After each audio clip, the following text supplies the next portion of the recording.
Bonjour à nouveau sur la progression que l'on va pouvoir faire dans le kit d'initiation, le dragon de la flèche de givre pour D&D. Et donc on va juste regarder une des quêtes d'initiation. Donc en fait quand on fait le kit d'initiation, les personnages arrivent via 3 quêtes au départ. Des petites quêtes simples. Une fois que 2 des 3 quêtes ont été faites, il y a d'autres quêtes qui vont être affichées donc, sur les murs de la ville. Il y aura 6 autres quêtes. Donc pour un total potentiellement faisable, 9 petites quêtes d'initiation.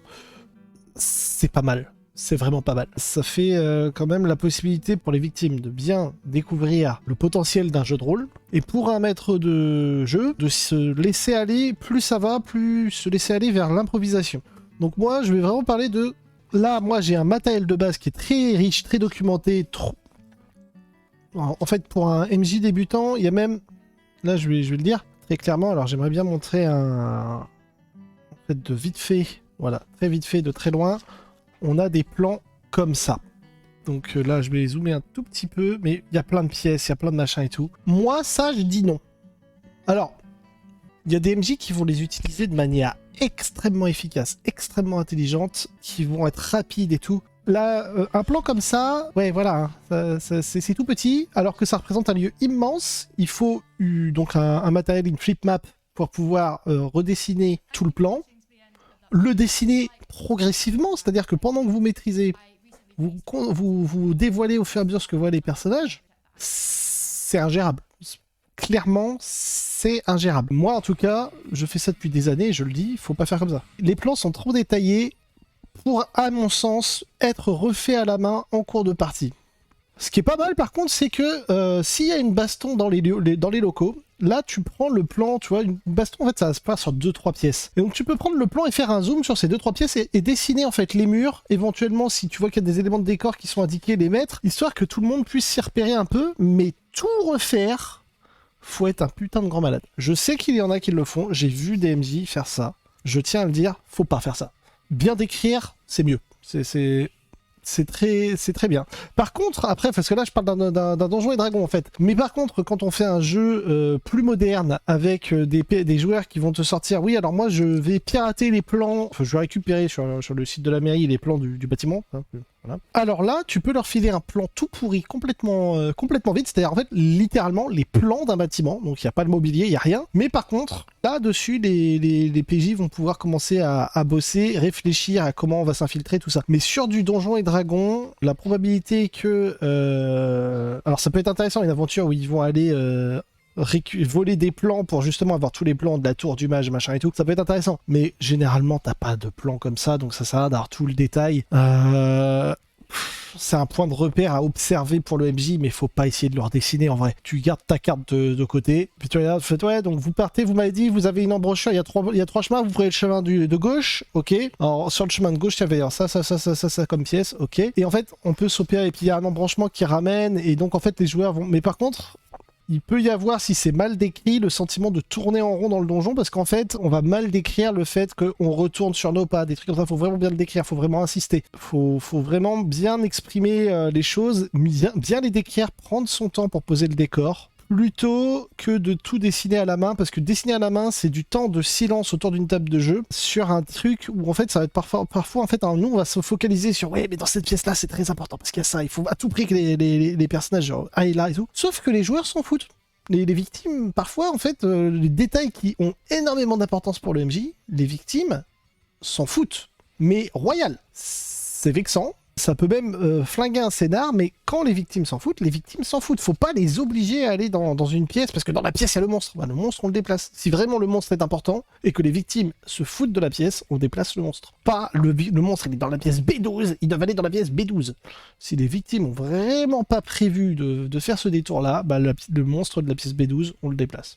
On se fait pas chier. Et c'est pour ça que des plans trop précis, si on se bloque dessus, ça peut être nuisible. Mais bon, ça serait, c'est mon point de vue de maître de jeu qui maîtrise depuis plus de 20 ans. C'est une humble opinion basée sur quelques années d'expérience. Voilà. Tenez-en compte, tenez-en pas compte. C'est mieux d'en tenir compte, mais vous faites ce que vous voulez. Vous êtes des gens libres. Hein. Je l'espère. Alors voilà, donc on en était à la description donc, de Phandaline. Donc là, il y avait tous les éléments nécessaires pour commencer. Et donc là, en fait, déjà, je vais expliquer comment on improvise. Donc déjà, je l'ai déjà montré, on improvise sur les conversations. Grosso modo, là, moi, j'ai fait un résumé de ce qui va être dit, mais c'est pas exactement comme ça. Je vais le reformuler en improvisant ce qui va être dit au moment où ça va être dit, la manière dont ça va être dit, la manière dont ça va être amené. Parce qu'en fait, déjà, il y a comme parti pris de base, les rumeurs, les PJ ne les obtiennent uniquement à condition qu'ils s'entendent avec les PNJ qui ont ces rumeurs. S'ils se comportent comme des gros cons avec les PNJ, ils n'auront rien. Ils vont avoir des prix augmentés, ils vont se faire envoyer bouler. Il faut vraiment avoir en tête, vos PNJ sont des êtres humains avec des réactions d'êtres humains. Quelqu'un qui arrive et qui te dit « Salut connard », tu vas pas être aussi sympathique avec lui que « Bonjour monsieur ». Voilà, c'est tout. Donc en fonction de... faut que les PNJ comprennent... En fait là, puisque moi je pars du principe, c'est pour des joueurs débutants. Donc on va avoir des personnes qui n'auront potentiellement jamais fait de jeu de rôle qui vont jouer à ça. En tant que maître du jeu, faut les recadrer avec une règle simple. En face de vous, quand vous êtes un PJ, en face de vous, vous avez donc un PNJ, un personnage non-joueur, qui va avoir comme réaction des réactions normales, basées sur votre comportement. Donc, les formules de politesse, ça doit avoir son importance, la manière dont on pose des questions, la manière dont on réagit quand on n'entend pas une réponse qui nous plaît, la manière dont on va menacer, tout ça, tout peut avoir de l'impact. Et en fait, l'idée, moi, que j'ai du jeu de rôle, c'est sortir du jeu vidéo pour rentrer dans une simulation plus réaliste, c'est-à-dire la victime qui revient victorieuse d'une mission recouverte d'entrailles, ses armes brisées, la rage au visage, qui entre dans le village épuisé, ça va avoir un impact sur les villageois. Ils vont vouloir savoir ce qui s'est passé, ils vont vouloir comprendre est-ce qu'il y a un danger ou pas. Il y a littéralement quelqu'un qui rentre en sang dans le village, il était parti, il était fringant. Et voilà, et là s'il annonce qu'il y a eu victoire, les villageois vont être soulagés, mais en même temps terrifiés parce qu'il a dû se passer. Il faut qu'il y ait un impact en fait dans les réactions que vont avoir les gens. Il faut essayer d'être le plus naturel possible. Comme je le disais plutôt, avec la proprio des marchandises du bouclier au lion, là, Linen Grivant, quand elle va parler des orques, elle va en parler de manière terrifiée. Il faut faire comprendre en fait aux victimes que là, pour ce personnage-là, pour ce village-là, il y a un danger réel. Eux, ils vont mourir si quelqu'un ne fait pas quelque chose face aux orques, en fait. Les orques, c'est une menace absolue, véritable, existante, avérée. Il faut que les joueurs ressentent ça. C'est-à-dire que déjà, s'ils y vont, ils risquent de mourir, mais plus important encore, s'ils ne font rien, les villageois vont mourir. Donc il faut faire en sorte qu'il y ait une attache entre notre groupe de victimes et l'environnement. Il faut que les personnes autour de la table, quand on joue, aient le sentiment que l'univers dans lequel évolue leur personnage est un univers réel. Il faut qu'il soit immergé à 100%. Et donc, avoir des interactions qui sont... alors, on m'a dit que ça peut pas fonctionner. En fait, il faut que ça soit organique. Donc c'est pour ça qu'il vaut mieux ne pas apprendre le texte par cœur. Ce qui doit ressortir, c'est ça. Mais moi, je mets une substance de ce qu'il faut dire, mais il faut surtout pas le dire comme ça. Hein. Là, le « il paraît » va être important, mais je vais probablement pas le formuler par des barbares. Voilà, je vais voir. En fonction, ça va être des pillards, ça va être peut-être ouais, la famille machin. Je vais peut-être mettre un nom dessus. C'est pas important. Mais ce qui est important, c'est en gros de transmettre l'approximation ou alors l'exactitude de l'information donnée. Il faut que ça ressorte, il faut que ce soit ressenti, il faut que les informations soient transmises avec l'intention voulue par le scénario. Si l'information doit être approximative et un peu pourrie, il faut transmettre une information approximative et un peu pourrie. Mais si elle doit être précise, il faut que les gens comprennent que c'est une information concrète, valide, véritable. Et donc c'est là-dessus où on doit beaucoup improviser. C'est-à-dire en fait on va improviser dans la manière d'interpréter le personnage. Et donc, si on ne sait pas faire des intonations, on a le droit de ne pas être capable de faire des intonations, comme on a le droit de ne pas être capable de faire des accents, ou de faire une voix plus douce, ou plus grave, ou ce genre de choses. Et dans ce cas-là, on va devoir utiliser des éléments de langage pour indiquer simplement, voilà, elle vous regarde, elle est paniquée, vous pouvez voir clairement qu'elle a la peur dans le regard, elle a une gestuelle qui indique clairement qu'elle fait un signe, par exemple, ce genre de choses pour indiquer en fait, on va décrire sa peur plus que si on ne se sent pas de la jouer, parce que ça peut être difficile de se laisser aller à jouer un personnage. Plus on maîtrise, ou plus on joue, et plus on va se laisser aller à jouer son personnage. Mais au début, l'interprétation peut être difficile. Donc, si on ne se sent pas d'interpréter la chose, on se met des indications. Là, par exemple, rumeur, je peux me mettre, voilà, personnage paniqué, et Voilà, en gros là, voilà, si jamais vous ne vous sentez pas capable de faire d'interpréter pleinement le personnage, parce que oui, ça peut être stressant, hein. Quand on a beaucoup de choses à gérer au début, en fait,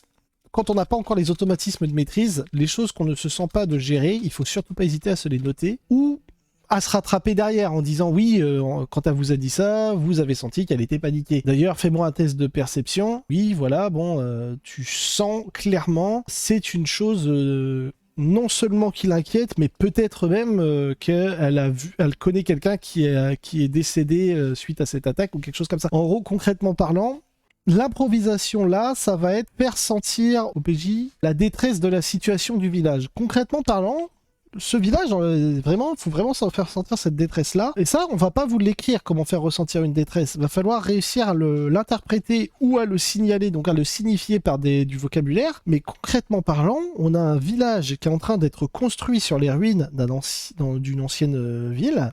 Les gens...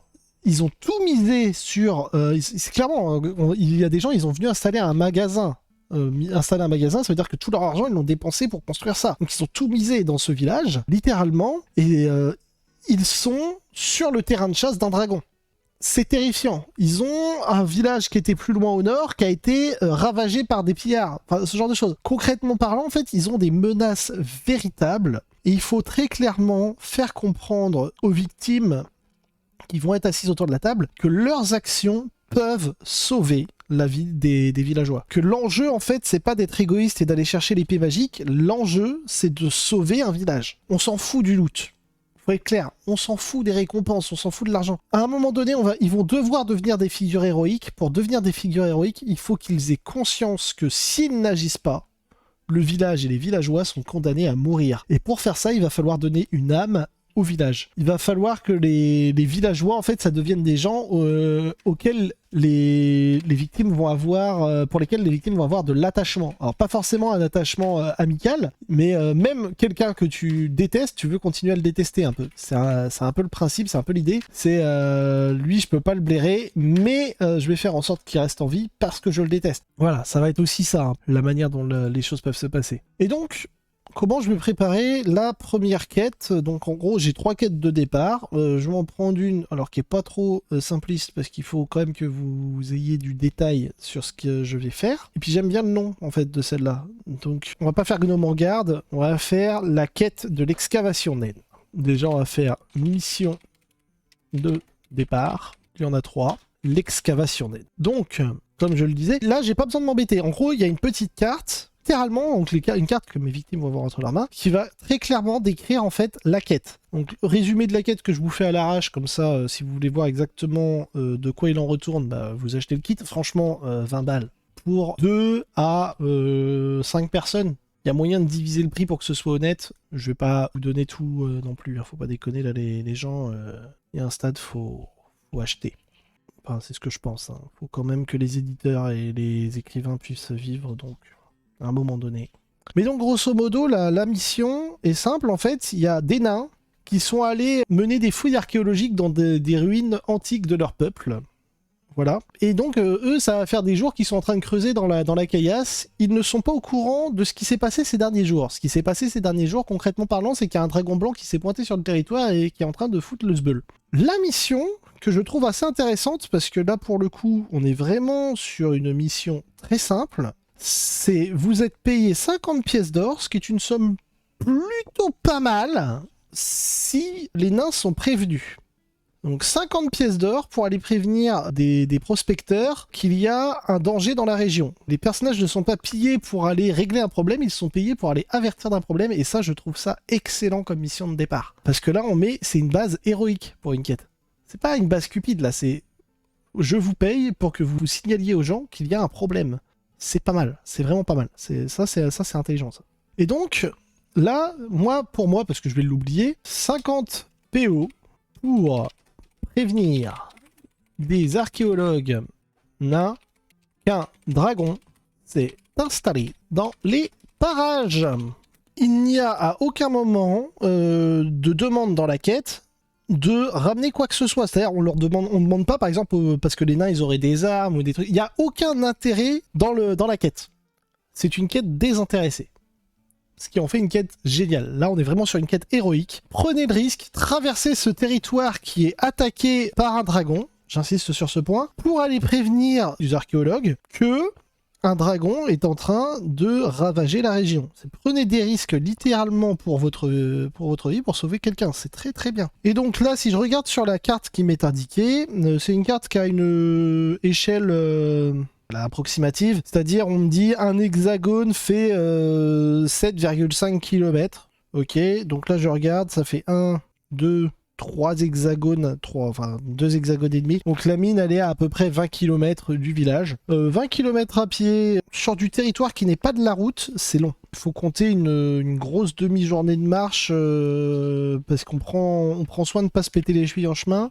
Et on marche en étant légèrement parano parce qu'il y a un dragon. Donc on presse le pas en faisant attention de où on marche. Donc ouais, une demi-journée de marche pour faire ces 20 km à pied prudemment dans la pampa. En sachant que on risque de se paumer. Il faut compter le fait on va vers une chaîne de montagne, et une fois qu'on est vers la chaîne de montagne, on va vers l'ouest pour essayer de trouver l'excavation naine. Excavation donc qui est pas facile à trouver, hein. C'est le principe d'une excavation, c'est qu'on ne l'a pas sous les yeux. Donc l'excavation naine. Donc allez prévenir que le dragon s'est pointé dans les parages. Donc après on va sur la mission l'excavation naine qui est écrite intégralement page 22 ou pour être plus exact page 22 et 23. Ça fait 2 pages. Donc moi, je vais vous faire un résumé de ces 2 pages. Là, on a tout ça. Et moi, je vais en faire un résumé pour justement pouvoir le maîtriser en improvisant. Donc, ce que j'ai une map que je n'utiliserai pas. Voilà. La carte, je ne l'utiliserai pas. Par contre, toutes les informations qui sont dessus, je vais les exploiter. C'est juste la carte, elle sortira jamais de la partie. J'ai autre chose à foutre. Alors, qu'est-ce qu'on me dit sur la quête? Information importante, quête adaptée au level 1, conseillé pour level 2, facile pour level 3. Donc, qu'est-ce que j'entends quand je vois ça? Donc la quête adaptée au niveau 1, ça veut dire qu'un personnage de niveau 1, il peut la faire, enfin un groupe de personnages de niveau 1 peut la faire, mais par contre il va en prendre plein la gueule. Conseillé pour niveau 2, ça veut dire que là normalement, t'as gagné un niveau, t'as un peu plus de PV, tu sais un peu mieux te battre. Normalement au niveau 2, les ennemis tu leur roules dessus. Facile pour niveau 3, ça veut dire que tout ce qui s'y passe, c'est en dessous de toi, parce que principalement, parce que là je connais un peu les scénars quand même Donjons et Dragons écrits, grosso modo ça veut dire les monstres tu les exploses. Mais... Et c'est un peu mon problème sur juger la difficulté d'une quête. Un groupe de persos de niveau 20 peut passer 15 heures sur un putain de coffre qu'ils n'arrivent pas à ouvrir et exploser tout un donjon. C'est juste en fait le coffre final, ils sont incapables de l'ouvrir parce qu'ils n'ont pas de voleurs. Et donc en gros, évaluer la difficulté en fonction du niveau et parfois à côté de la plaque. Alors là, je vais voir, ça va être... Je pense que c'est ça, je pense que les monstres sont trop faibles pour présenter un danger au personnage et je pense pas qu'il y ait de difficulté autre que les monstres parce qu'en général, il n'y a pas de difficulté autre que les monstres dans les scénarios préécrits à part un piège à la con ou un truc comme ça qu'il faut détecter, mais jamais rien de bien méchant. Donc on a déjà 2 nains, donc 2 PNJ et c'est tout, hein. Il n'y a pas d'autres personnages qui vont sortir et j'ai les stats, alors ça c'est bien. Alors... Là, j'ai des informations, donc roturier nain d'écu. Alors, les nains d'écu, c'est une sous-catégorie des nains, hein, c'est-à-dire les nains, ils sont... C'est une ethnie naine. Voilà, pour faire simple. Vraiment résumé à l'arrache, putain. Mais grosso modo, il y a différents types de nains, et eux, c'est des nains d'écu. Donc là, on a 2 nains d'écu. Roturier parle nain et commun, donc quelqu'un qui va s'adresser en nain, bah, il va s'attirer leur sympathie, mais ils sont capables de communiquer en commun. Bon, chez des nains, ils voient dans le noir, ça on s'en fout. Par contre, là, j'ai 2 informations très intéressantes. Donc on a Dazzlin, alors j'ai le nom complet, mais il va se présenter en disant, ouais, il va pas dire Dazzlin Gris Éclat, il va dire Dazzlin, mais il s'appelle Dazzlin Gris Éclat. J'ai vraiment pas de terme pour ce nom de... J'en peux plus des noms de famille de toute façon, mais bon, ça va. Dazzlin Gris Éclat. Et donc, qu'est-ce qu'on peut me dire sur Dazzlin? Direct et honnête à l'excès. Donc, en gros, on est vraiment sur l'archétype nain du gars un peu trop franc et un peu bourrin dans son approche. Donc, Dazzlin Gris Éclat, direct et honnête à l'excès. C'est pas mal, c'est pas mal, c'est pas mal, c'est pas mal. Et donc, et l'autre, c'est quoi? Norbus Runefer, bourru est méfiant. Un peu en train de bougouiller dans son coin, j'aime pas l'étranger, pas trop confiance, vous n'êtes pas d'ici. Ouais, moi vous me dites ça, mais je vous crois pas. Voilà. Donc là, c'est les informations qu'on me donne. Et je crois qu'il y avait une information sur leur attitude quand on les croise. Normalement, ils se disputent comme un vieux couple ou un truc comme ça. Il y avait cette idée-là qu'ils seront... c'est des nains qui se côtoient depuis très longtemps et qui s'entendent très bien. Ce qui est plutôt intéressant parce que du coup, ça peut donner la possibilité de s'essayer à de l'interprétation en fait. Et donc c'est pour ça que j'aimais bien ces PNJ. Normalement, c'est décrit quelque part. Je vais finir par le trouver. Enfin bon, je sais plus où c'est écrit, mais il y a un endroit qui indique que ouais, ils ont un peu une tendance à chamailler. Donc on va le mettre là, se chamaille comme un vieux couple. Voilà, et donc là, ça peut donner lieu à l'interprétation. Par exemple, il y en a un qui commence à dire un truc, l'autre qui le coupe. Ah, tu dis n'importe quoi. Voilà, ça peut être des petits trucs comme ça. Faut s'essayer à l'interprétation, c'est le moment. On a 2 PNJ, donc c'est difficile de gérer, de switcher de l'un à l'autre. Essayer de faire 2 voix différentes.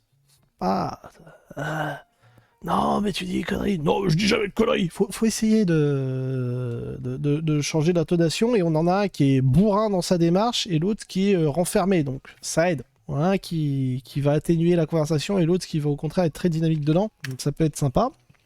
Alors, qu'est-ce que ces nains ont d'utile? Une fois qu'ils sont avertis, la mission est terminée. Donc voilà, la mission des joueurs, là, ils peuvent arriver, trouver les nains, dire « Ouais, il y a un dragon dans les parages, salut !» C'est fini. Les nains vont leur faire une petite note comme quoi qu'ils ont reçu le message. On donnera lettre confirmant. Parce que là, je suis même pas sûr que ce soit mis dans le scénar, mais bon. Réception de l'avertissement pour la récompense. Et là, pili pili pili pili pipi. Ça c'est cool. Quête annexe. Bah oui, évidemment. Parce que bon, une quête où tout ce que t'as à faire, c'est de dire bonjour, vous êtes en danger, au revoir. C'est une bonne quête, hein, c'est très bien. Mais c'est encore mieux si, mais maintenant que vous êtes là, vous pourriez pas nous filer un coup de main. Ça c'est pas mal. Ça, c'est pas mal. Donc, et donc, il y a effectivement une quête annexe. Donc, en gros, là, il y a toute une tas de descriptions qui sont intéressantes. Donc, nos victimes arrivent. Ils arrivent dans une... Donc, vraiment, on est sur une excavation faite par 2 kikis. Hein. 2 kikis, ils vont pas tout nettoyer. Ils font un chemin très simple. Donc, en gros, on a une montagne qui s'est fracassée la tronche sur l'ancien lieu de vie nain. Quelque chose a provoqué probablement cet éboulement. Toujours est-il que quand les personnages arrivent, en gros, il y a une partie qui a été légèrement dégagée, mais on voit bien, ça faut le décrire très clairement, que la majorité de ce qui devrait être apparent est toujours sous des gravats. Justement, en fait, les 2 nains sont là pour essayer de trouver des trésors qui vont justifier de faire plus de travaux. Montrer que c'est intéressant d'y retourner, quoi. Et donc, quête annexe, les nains ont été bloqués dans leurs travaux, dans leurs recherches. Il y a des créatures qui leur bloquent le chemin. Si les victimes aident les nains feront 2 choses. Donc la première, c'est qu'ils accepteront de partager leurs trouvailles. Ça, c'est pas mal. Et la deuxième, c'est qu'en récompense, si on les aide à tuer des monstres très dangereux, ils donneront 2 objets magiques aux personnages. Les objets magiques en question, ce sont des pierres messagères. Les pierres messagères, ça permet d'envoyer des messages, quoi. C'est une sorte de téléphone portable. Voilà, c'est pas mal. C'est pas mal. C'est pratique si nos sorciers n'ont pas pris de sort pour communiquer à distance. En fait, c'est bien quand dans un groupe, quand tu as 2 lanceurs de sorts et que les 2 sont capables de faire de la conversation à distance, ce genre d'objet sert à rien. Si dans un groupe, tu n'as pas 2 lanceurs de sorts capables de faire des communications à distance, ce genre d'objet, c'est vital. Donc, quête annexe. Si les PJ aident les 2 nains à reprendre leur fouille, ils leur offriront des pierres messagères et une partie du butin.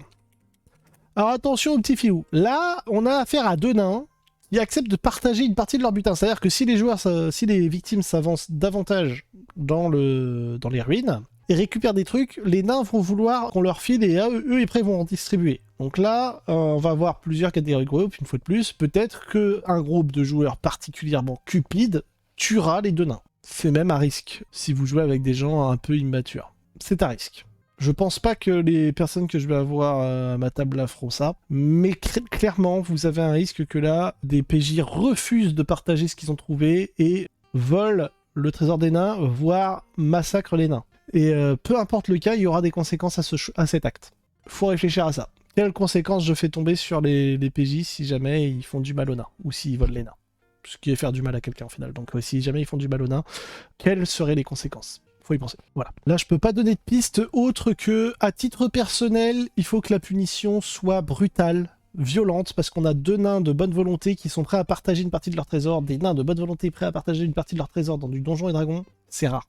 Donc, c'est au PJ d'être malin pour essayer d'en tirer parti. Donc, qu'est-ce qu'on nous décrit là-dedans? Alors, la chose importante d'ailleurs, parce que j'ai précisé, par exemple, on peut voir roturier d'un DQ. Pourquoi je me suis emmerdé à préciser que ce sont des roturiers? Tout simplement parce que voilà, donc on a... Alors, je vais éviter de mettre une page où il y a trop de détails. Voilà. Donc, on a à la fin du bouquin des descriptions de monstres. C'est pas mal, donc avec des portraits, des petites fiches de personnages et tout. Et donc, ces descriptions de monstres me permettent très facilement de connaître les stats de ce qui est rencontré et... Bah, si je l'ai noté, c'est que ça a son utilité. J'ai les fiches des roturiers. Donc après, j'ai juste à adapter au fait que ce sont des nains DQ, donc ils vont avoir les bonus de carac des nains, tout simplement. Et ça va très vite, du coup, de créer des PNJ avec ce genre d'objets. Quand on est très expérimenté sur un jeu, on n'a plus besoin des fiches de monstres. En fait, ce dont on a besoin, c'est de connaître les pouvoirs qu'ont les monstres, mais on sait combien ils ont de PV, tout ça. À la fin, on les connaît par cœur. Moi, Donjons et Dragons 3.5, je pense que je l'ai tellement maîtrisé que si aujourd'hui on me demande de faire une campagne entière, je n'ai pas besoin de mettre une seule stat de monstre où je connais tous leurs pouvoirs, tous leurs machins. C'est tellement poncé le jeu que on sait tout du jeu. Là, Donjons et Dragons, la V5, je la connais quasiment pas. Je connais les monstres, mais je ne connais pas leurs caractéristiques et je connais mal leur nouvelle manière de se battre parce qu'ils ont changé le système de combat qui a l'air beaucoup plus efficace. C'est aussi une des choses, moi, que je veux tester sur ce kit, c'est qu'en fait, le combat a l'air beaucoup plus fluide. Et l'aspect tactique est toujours présent, mais on perd moins de temps sur ces fiches à chercher ce que peut faire notre personnage, et ça m'a l'air pas mal quand même. Et donc, là, je vais avoir des informations utiles, notamment, donc là, je sais que je vais avoir donc monstre rencontré, gelée ocre. Et c'est pour ça que sur la première vidéo, j'avais ma liste de monstres, c'est parce qu'en fait, pour récupérer les jetons, par exemple, la gelée ocre, normalement je l'ai celui-là, donc je vais le sortir, voilà. Donc je peux sortir ceci, donc mon pion gelé ocre, et comme ça les PJ ont une idée de la taille du bordel et du danger que ça peut représenter, parce qu'un gros machin comme ça, informe et tout, ça peut être bizarre et impressionnant. Donc on verra ce qu'en penseront mes gens, mais j'ai les jetons gelé ocre, donc ça c'est un danger rencontrable. Gelé ocre pouvant se scinder en gelée moyenne. Alors c'est à condition, en gros voilà, là c'est intéressant, en plus on peut utiliser comme ça un monstre et voir comment ça fonctionne. Donc quand on regarde la gelée ocre, donc c'est un monstre de taille G, donc balèze, c'est un peu plus grand ou plus large qu'un humain, là on est même sur quelque chose d'assez costaud. Particularité de la gelée, donc en fait elle va avoir plein de résistance, elle se déplace pas vite mais elle peut grimper au mur, en fait elle adhère sur les murs, elle est toute liquide, elle a beaucoup de PV. Pour un groupe de niveau 1, elle a une 50aine de PV et elle réduit les dégâts et tout, donc ça peut être un combat compliqué. Voilà, donc elle réduit les dégâts d'acide subis. C'est ce qui est pas mal. Elle va être carrément immunisée à la foudre et aux dégâts tranchants. Donc le guerrier avec sa grosse épée à 2 mains, il sert à rien. Il faut qu'il aille mettre des coups de poing. T'as pas vraiment envie de mettre des coups de poing là-dedans. Elle est immunisée à tout un tas d'états, parce que c'est une gelée en fait. Voilà.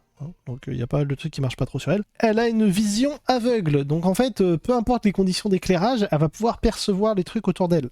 Ça, c'est balèze. Elle peut se faufiler dans des interstices étroits. Par exemple, tu fermes la porte, elle peut passer sous la porte. Ça aussi, c'est pas mal. Elle n'est pas très dangereuse en termes de précision. Elle a un bonus de plus 4 pour toucher, donc en moyenne, il va falloir qu'elle fasse 10 ou plus pour toucher un joueur. Un coup sur 2 qui passe. Par contre, la mandale fait très mal.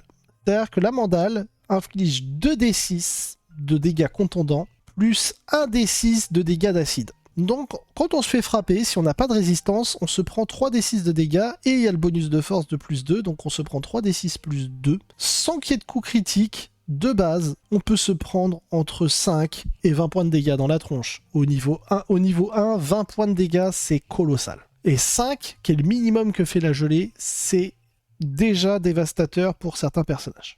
Donc voilà, donc ça c'est à frappe. Et donc, si la gelée est frappée à des dégâts tranchants ou de foudre, elle se divise en deux en gelée plus petite. Donc c'est-à-dire là, elle est de taille G, tu peux la couper en deux, ça fait 2 gelées de taille M, que tu peux une fois de plus recouper en deux et ça ferait des gelées de taille P. Et donc, et à chaque fois par contre ces PV se divisent, enfin se répartissent et tout. Maintenant, avantages et désavantages, là ça va être au groupe de joueurs de réfléchir.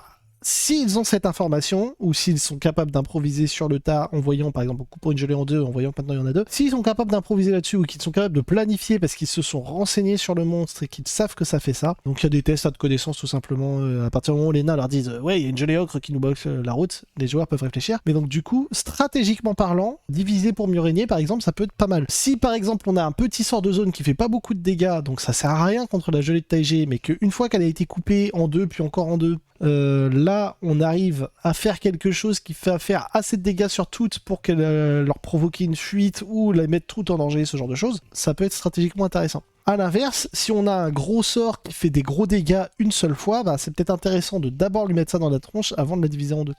Mais voilà, là, ça va être aux victimes d'être stratégiques. Nous, on constate juste. Donc là, gelée ocre pouvant se scinder en gelée moyenne. Et donc moi, là, par exemple, je vais mettre connaissance des dés, donc degré de difficulté 14 pour info sur la bestiole. Alors, je sais même plus si ça s'appelle des connaissances, attention. Je me penche. J'ai une fiche de perso de Donjons et Dragons. Là, juste ici. Les fiches officielles, hein, elles sont trouvables partout. Voilà, donc on a la compétence, je sais pas, on a de l'investigation, on a de l'intuition, on a des compétences comme ça, de la religion, ce genre de choses, survie, dont on peut se servir en fait pour obtenir des informations. Et donc moi, je vais faire un test aux joueurs sur ça, donc aux victimes sur ça, pour qu'ils puissent avoir la chance de savoir que la gelée peut se scinder. C'est une information utile et qu'elle a des immunités, ce genre de choses. Plus le score sera élevé, plus ils sauront de choses. Et comme ça va leur permettre de gérer le combat. Là, c'est pas suggéré là-dedans, mais normalement, c'est ce que j'ai toujours fait, moi, sur des jeux comme ça. Parce que pour pouvoir bien se battre, il faut avoir des infos sur sa cible. Donc les nains, ils ont donc un problème de gelée ocre.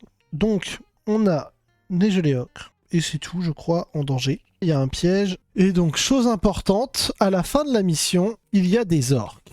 Attaque après un certain temps, rendu violent par le désespoir. Ils attaqueront sans relâche pour s'abriter dans les ruines de la menace du dragon. En fait, ce qui est intéressant là dans ce point-là, donc on a des orques. Donc pareil, j'ai leur profil, qui ont été chassés donc par le dragon de leur territoire, donc de leur zone, et qui sont en fuite.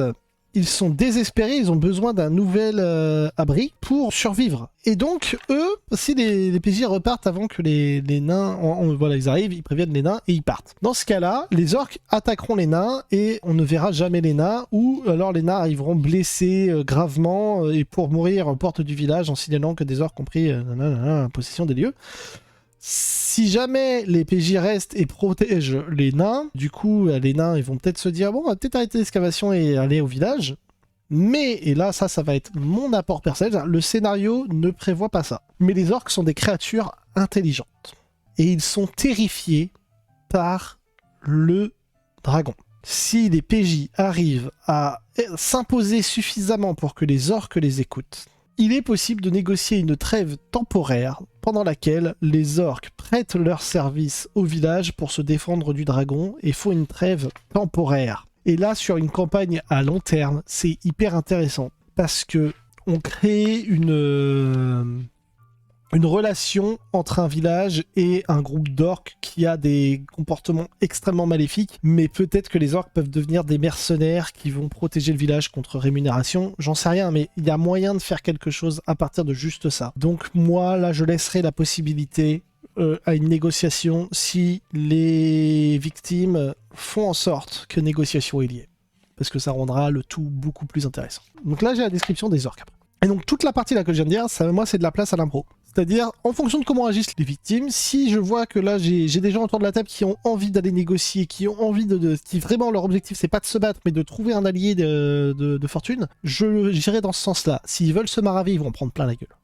Parce que les orques ils cognent dur et je vais faire en sorte que quel que soit en fait ce que viennent chercher les gens autour de ma table, si ils veulent affronter du monstre méchant et tout ça, je vais leur mettre des orques extrêmement méchants, extrêmement vicieux qui vont leur faire mal. Si au contraire ils veulent avoir une chance de négocier, je vais faire en sorte que les orques fassent moins de dégâts, principalement en leur donnant des armes moins violentes, et pour faire en sorte que malgré les blessures, les PJ aient encore envie de discuter. Mais ça va être de la réflexion sur en fonction de l'action des PJ. Et c'est là où l'improvisation intervient. C'est pour ça que je parle de préparer son improvisation.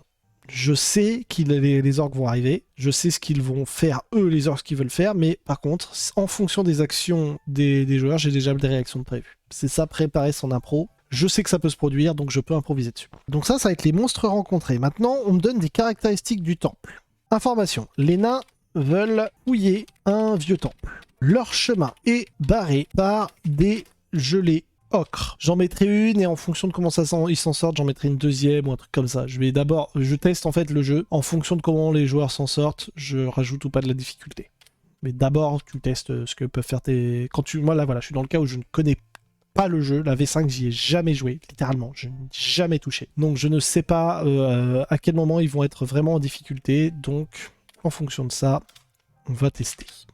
Et augmenter ou pas la difficulté des rencontres. Ils récompenseront les PJ s'ils sont aidés. Plus important, et là c'est moi qui rajoute parce que c'est pas exactement décrit comme ça, si les PJ prennent la liberté de fouiller, de sécuriser plus en avant les ruines, les nains sont disposés à leur céder une partie des trésors qu'ils trouveraient. Les nains sont propriétaires des lieux. Ils n'en ont pas le contrôle, mais ils en sont propriétaires. Donc si les PJ prennent des choses, techniquement parlant, ils volent les nains. Néanmoins, si les PJ prennent des choses pour aider les nains, c'est-à-dire ils vont dans une pièce, la pièce est potentiellement dangereuse, ils l'étudient et tout, puis après ils la vident, et qu'ils reviennent honnêtement vers les nains en disant voilà, on a trouvé ça, on a trouvé ça, on a trouvé ça, les nains accepteront de partager une partie du butin. En fonction de la négociation effectuée, j'accorderai une plus ou moins grande part. C'est-à-dire, oui, c'est pas, oui, 50% de votre... Non, c'est... ouais, d'accord, on va voir, ouais, on va faire en sorte que vous repartiez avec de quoi réparer vos équipements, déjà, ou les remplacer, en sachant qu'il y a une gelée ocre, que la gelée ocre, c'est acide, donc il y a potentiellement une arme ou deux qui vont se faire dissoudre, ce genre de choses, donc les nains vont faire en sorte de pouvoir rembourser les joueurs. Les deux nains mangent devant un passage condamné. Derrière ce passage, il y a la créature. Donc si la créature est tuée, voilà, en fait c'est les joueurs arrivent. Ils préviennent les nains, ils rentrent au village, 50 pièces d'or. Ils rencontrent les nains, ils aident les nains à tuer la gelée ocre, ils repartent avec les deux pierres de communication, les deux pierres messagères, et ils touchent les 50 pièces d'or. Et après, s'ils s'enfoncent plus en avant dans le temple, donc là il y a plusieurs embranchements, s'ils s'enfoncent plus en avant dans le temple et qu'ils pillent le temple, les nains les laisseront partir avec une partie du trésor. Bon, donc de base, on peut avoir deux gelées ocres, donc ouais, je vais peut-être en mettre deux ou trois même. Hein.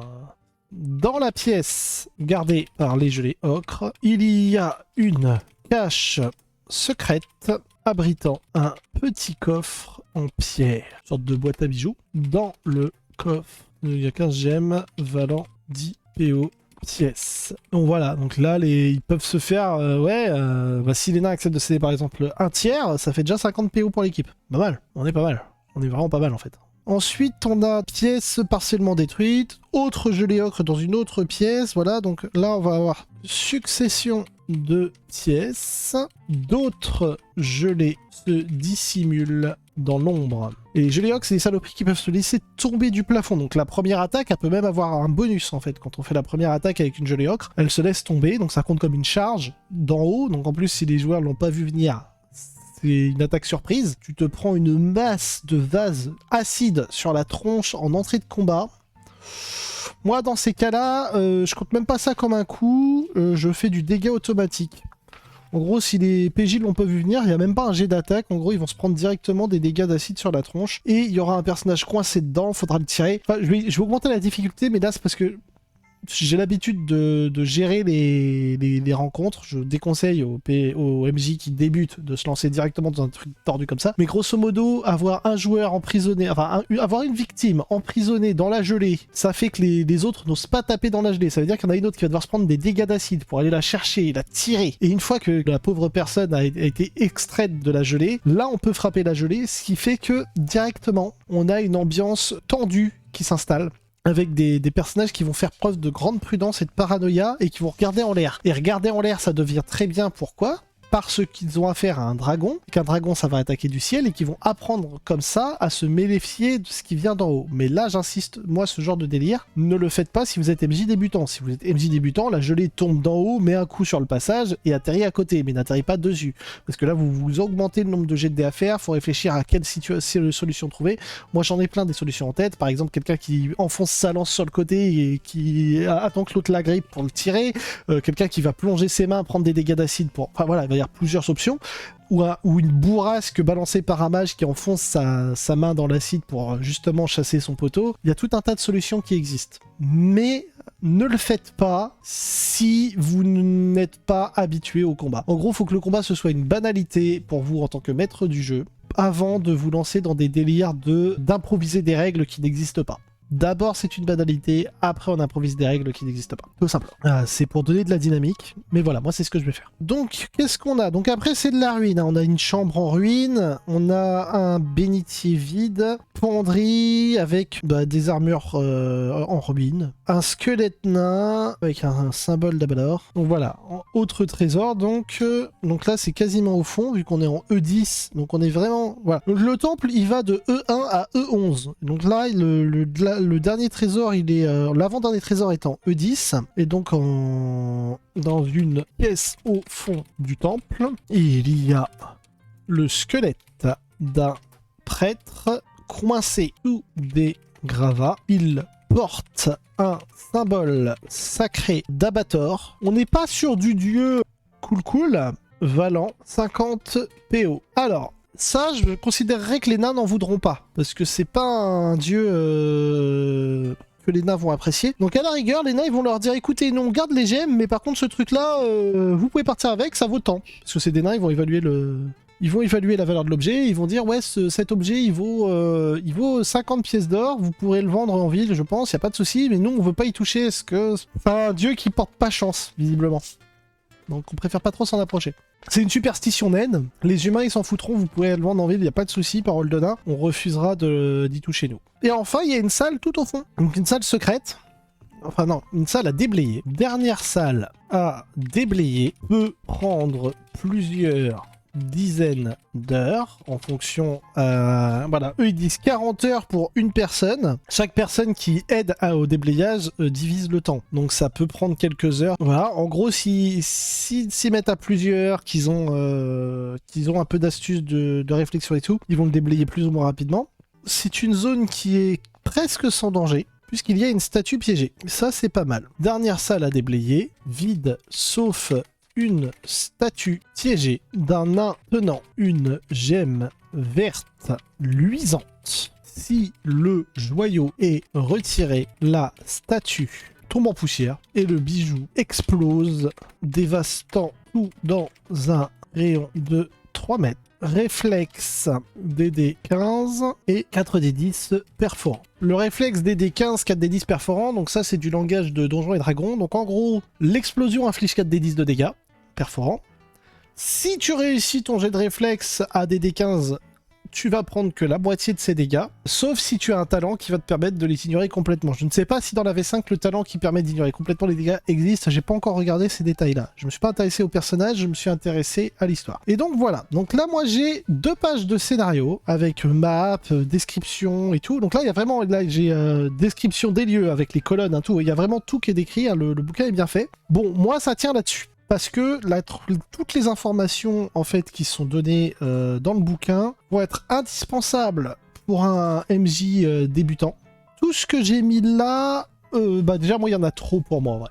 Mais pour un Un MJ plus avancé va se contenter de ça comme info. Un MJ comme moi, il aura besoin de rien en vrai parce que ça, c'est tellement basique qu'on n'a pas besoin d'infos pour ce genre de truc. Néanmoins, là, je dois suivre une ligne. C'est-à-dire qu'en fait, comme je vous le disais, je maîtrise ça pour un pote. Et l'objectif, c'est que le pote puisse après, derrière, maîtriser. Donc si je maîtrise et qu'il n'y a aucun élément que j'improvise qui existe dans le bouquin, il va pas comprendre ce que j'ai fait. L'objectif, c'est que je maîtrise une aventure qu'il puisse remettre à sa sauce derrière. Et pour qu'il la remette à sa sauce, il faut que tous les éléments qui sont dans le bouquin, je les donne quand on joue. Mais que lui, quand il le maîtrise, ce soit différent. D'une, il prendra énormément de plaisir à maîtriser de manière différente. Et de deux, il pourra comprendre la démarche que j'ai suivie et donc se dire « Ah ouais, donc c'est comme ça qu'on fait ça. Enfin, c'est comme ça qu'on peut faire ça. Pas comme ça qu'on fait, c'est comme ça qu'on peut faire. » Donc quand on improvise, par exemple, là j'ai tout un tas d'informations dont je n'ai pas besoin, qui sont déjà indiquées, ne serait-ce qu'ici. Qu'est-ce que j'en ai à foutre qu'elle soit adaptée pour niveau 1, niveau 2, niveau 3 ? En vrai, le donjon, il sera au niveau dont j'ai besoin qu'il soit. Si j'ai envie que ce soit un donjon difficile, les rencontres seront difficiles. Peu importe le monstre que je mets, si j'ai décidé que le kobold qui garde le temple, il est ultra fort, le kobold qui garde le temple, même un perso de niveau 20, il se fait fracasser la tête. Ça, c'est moi qui décide du niveau de danger. Là, on a un truc tout écrit avec le niveau de danger qui est déjà imposé, les stats du monstre qui sont déjà imposés et tout. C'est fait pour maîtriser de manière fluide et simple. Le niveau de récompense en fonction du degré de cupidité des joueurs, là si je regarde, 50 PO pour prévenir les nains, 150 PO de gemmes plus 50 PO de collier, on est à 250 PO de trésors au total qui vont être divisés en fonction de la manière dont les joueurs vont se comporter, en fonction de leur degré de crevitude et de leur capacité à aller explorer des donjons. Le niveau de danger imposé, c'est les gelées ocres plus potentiellement les orques, et les deux en fait sont des menaces potentielles parce que ça inclut uniquement que les PJ décident d'aider les nains. Si en fait les PJ ne tiennent pas compte de ce que disent les nains et disent bon bah voilà, message transmis, salut à plus, bah dans ce cas-là, il n'y a pas les gelées ocres et il n'y a pas les orques. Leur mission, c'est littéralement d'aller prévenir les nains et de rentrer à la maison. Et alors, chose très importante, ils gagnent un niveau s'ils font juste voir les nains et qu'ils rentrent à la maison. Et ils gagnent un niveau s'ils font tout le temple et qu'ils rentrent à la maison. Ça change pas la récompense finale. Parce que l'objectif, c'est que les personnages aient une progression. Néanmoins, ils risquent d'avoir le sentiment d'avoir été récompensés pour rien s'ils se contentent d'aller voir les nains, de pas les aider et d'entrer à la maison. Donc à titre personnel, si là, sur cette mission-là, ils se contentent juste de dire bonjour, salut, au revoir, ils gagneront pas de niveau. Mais par contre, je leur ferai faire les 3 aventures de base pour qu'ils gagnent leurs 2 niveaux avant de les laisser passer aux quêtes avancées, histoire d'être sûr qu'ils aient le niveau pour pouvoir s'en sortir, c'est-à-dire être niveau 3. Donc ça, c'est pour une quête avancée, et on va s'arrêter là-dessus pour aujourd'hui. Donc là, on a vu... c'est une quête de base, pardon. Et donc là, on a vu comment résumer un village et récupérer toutes les informations utiles. Alors, plus vous êtes dans un lieu important, moins vous mettez de détails dans ce que vous résumez, très important. Mais par contre, ce qu'il vous faut, c'est des noms, une liste de noms, de prénoms, de races, de tout ce que vous voulez en fonction de l'univers dans lequel vous jouez, et des noms de lieux. Et c'est encore mieux s'ils sont placés sur une map. Si vous savez que quand vous êtes dans le quartier est de la ville, il y a telle auberge et ainsi de suite, vous pouvez facilement orienter vos joueurs. Là, on a un village, donc il y a une auberge, un magasin et tout. C'est très facile de pas se perdre. Plus on va être sur un lieu massif, plus, bien sûr, il va falloir penser à des bâtiments. Et plus on va vouloir leur donner d'âme. Et il faut avoir des personnalités prêtes. Par exemple, là, avoir un maire lâche, donc le bourgmestre qui est pétochard planqué dans son... Donc avoir un personnage qui est terrifié dans la ville, c'est pas forcément le bourgmestre et il n'est pas forcément c'est pas forcément le personnage qu'on rencontre uniquement à cet endroit-là. C'est penser à mettre un personnage, quand les joueurs essaient de le rencontrer, il est terrifié par une menace. Ça, c'est intéressant. C'est intéressant sur tout type de scénar. Parce que du coup, les victimes curieuses vont vouloir comprendre ce qu'il y a de terrifiant dans ce qui se passe. Et donc, ils vont enquêter. En gros, c'est titiller la curiosité des PJ de par les attitudes et actions des PNJ. Voilà. C'est aussi bête que ça. Et donc, quand on prépare un lieu de rencontre, comme là c'est fait, toujours penser à enregistrer ce qu'on écrit quand on écrit sur PC, c'est très important. Donc là, moi sur mon lieu de rencontre, là l'excavation naine, les informations qui me sont vraiment importantes, c'est que j'ai 2 nains qui ont besoin d'un coup de main. Si on leur rend le coup de main, ils filent une récompense et ils acceptent de partager une partie de leur trouvaille, ce qui est cool. Et si les PJ perdent trop de temps, les nains vont se faire attaquer par des orques, et les orques vont être soit une menace à éliminer, soit des alliés à convaincre. Voilà. Et donc ça, ce sera pour la mission de départ. Et donc demain, je ferai une... Demain matin, je ferai une mission avancée. Donc même principe, mais avec une mission plus avancée, plus difficile. C'est tout pour aujourd'hui.